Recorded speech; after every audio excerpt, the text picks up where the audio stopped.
Балалар, жаяу жүргіншілердің өткелінен ғана өтіңдер. Бағдаршамның жасыл түсін күту керек. Жолға жүгіріп шығуға болмайды, мұқият болыңдар. Автобустың алдынан немесе артынан кесіп өтуге болмайды. Көшеде құлаққаппен қатты музыка тыңдама, бұл сенің қауіпсіздігің. Мектепке бару және қайту кезінде бейтаныс адамның көлігіне отырма. Бөтен адамдардан сыйлық немесе ақша алма. Интернетте осы ережелерді сақта. Бөтен сілтемелерге кірме.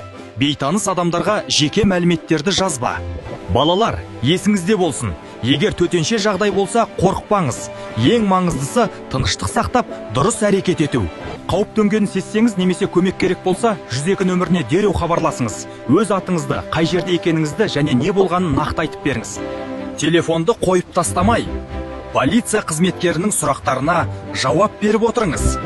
Бұл сіздің қауіпсіздігіңіз үшін жасалатын ең дұрыс қадам. Қауіпсіздік ережесін білу өзін қорғаудың ең үздік жолы.